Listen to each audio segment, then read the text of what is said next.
Deməli belə, bax mikrofonlarımız yerində deyə işləyir. Əla. Demək başlayırıq. Əzizlərim, fürsət bu fürsət. Doktorant yoldaşım Ülvə xanımı görmüşkən, dedim ki, onu bir yaxalamışkən yaxşı bir mövzu haqqında biz müzakirələrimizi eləyək. Mövzumuzda da mən düşünürəm ki, bugün ən aktual problemi olan, çünki məktəb açılır. Düşünürəm ki, valideynlər üçün çox maarifləndirici bir söhbət olacaq. Ona görə qaçırmamanız lazımdır, diqqətlə dinləyin. Məktəbdə müəllimlərin eyni zamanda uşaqların qarşılaşdığı çətinliklərdən danışacağıq. Xüsusilə bu il məktəbə qədər və 1-ci sinifə gedəcək uşaqlarımızla bağlı olacaq bu mövzu ki, hansı çətinliklərlə qarşılaşırlar. Əlbəttə, çətinlikləri düşünsək çoxdur, amma biz birini seçəcəyik bugün ki, diqqət əksikliyi, hiperaktivlik sindromu ilə bağlı uşaqların qarşılaşdığı çətinliklər və müəllimlərin qarşılaşdığı çətinliklər ki, Ülvə xanım, indi ekranı sizə tərəf yönəldəcəm ki, siz bu haqda öz fikirlərinizi bölüşün ki, hansı çətinliklərlə qarşılaşırıq. Diqqət əksikliyi, hiperaktivlik pozuntusu və davranış pozuntusunu çox zaman müəllimlər qarışdırırlar. Normal dərsində, çünki əlamətlər bir-birlərinə çox bənzəyir. Sadəcə aralarında incə fərq var. Diqqət əksikliyi, hiperaktivlik pozuntusu orqanik bədənsəl bir problemdir və burada fiziksel, bioloji, burada altında yatan səbəblər vardır. Sadəcə olaraq diqqət əksikliyi, hiperaktivlik pozuntusu olan uşaqlar elədiyi hərəkətləri bilərəkdən etmirlər və çox zaman elədiklərinə görə peşmançılıq yaşayırlar. Hətta valideyn deyir ki, gəlir mənə və yaxud da ki, müəllim deyir ki, mənə vid eləməyəcəm, üzr istəyir, amma sonra təkrar bu hərəkəti edir. Amma etdikdən sonra da yenə bir peşmançılıq hissi yaşayır. Amma davranış pozuntusu olan uşaqların da əlamətlərində bənzərlik çoxdur. Yəni nəticə olaraq ikisində də eyni əlamətləri görə bilərik. Sadəcə olaraq davranış pozuntusu olan uşaqlar bunu bilə istəyərək edirlər. Yəni məqsədli şəkildə edirlər. Çünki onlarda empatiya yoxsunluğu vardır, peşmançılıq hissi yoxdur.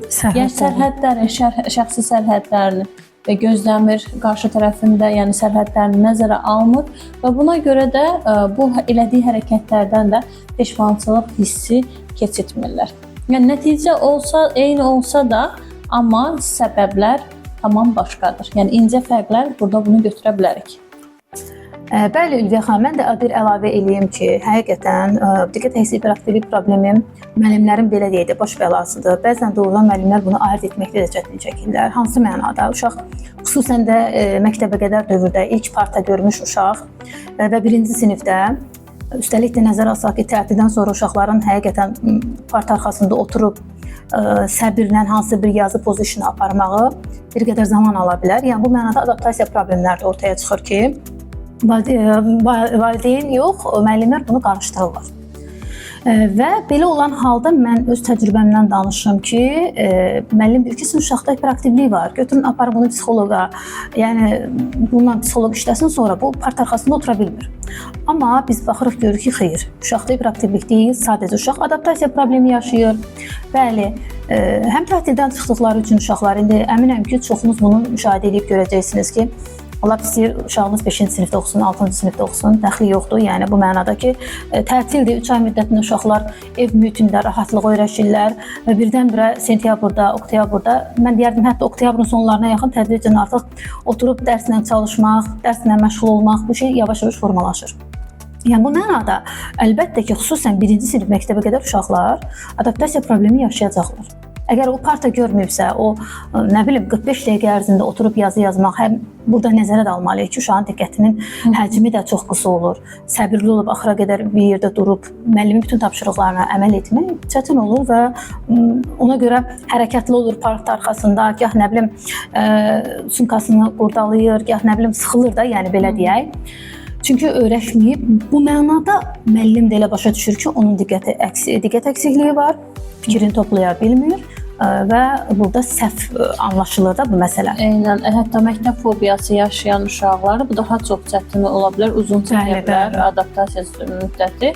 Hətta diqqət əksikliyi, hiperaktivlik pozuntusunun biz diaqnozunu qoyanda DSM 5 məyarları əsasən, amma ən azı 6 ay olması lazımdır o. Və hər bir yerdə olması lazımdır. Və bir neçə mühitdə, həm evdə, həm bağçada, həm məktəbdə. Yəni qonaq gedərkən belə bu əlamətlərin hər yerdə özünü düşünülmədən etməməli. Orqanik bədənsəl problem isə eynən siz deyən kimi düşünülmədən etməsi lazımdır.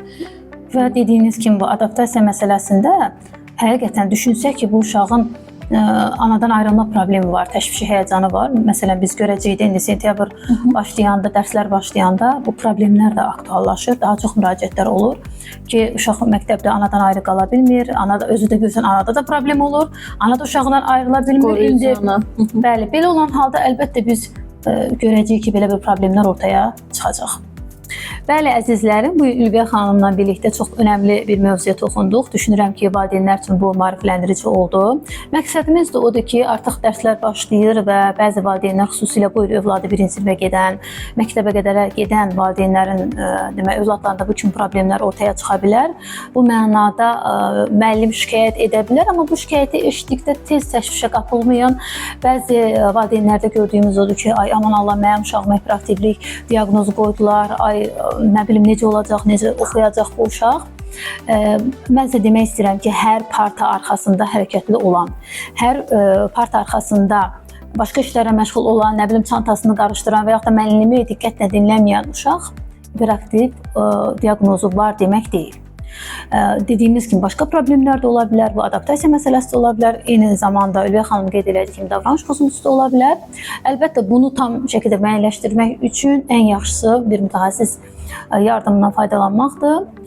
Belə əzizlərim, həqiqətən fürsət bu fürsət düşünürəm ki, sizin üçün faydalı bir video çıxışımız oldu. Təşəkkür edirəm.